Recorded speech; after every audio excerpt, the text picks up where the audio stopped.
Financial freedom is when money is not your primary reason or excuse why you do or don't do something. Because there's really three measures of worth. And the first one is kind of for the suckers. It's price.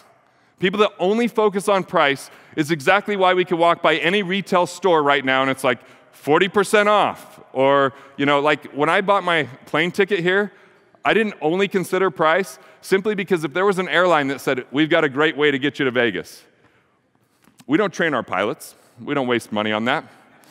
We don't worry about mechanics. I mean, who needs those, right? That could be the lowest price, but it doesn't take into consideration the other two measures of wealth. The second measure of wealth or worth would be cost, and that's economic impact. So could you think of something with a high price but a low cost? I would say Ray Dalio's fees might be higher priced, but the cost is lower simply because you're earning so much more money if you could be invested with him, right? Or there's a lot of people that you could learn from, or here's a big one. I would much rather pay an accountant $5,000 if other accountants are $1,000 if they save me $100,000 in tax. Because personally, I don't like to tip the government.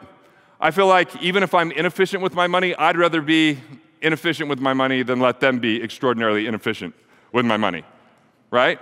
Just my belief system. So the third measure of worth is value.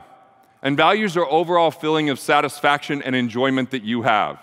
So if we look at price, that's what you pay. Cost is the economic impact, and value is how it impacts you as an individual. My belief is that you are your greatest asset.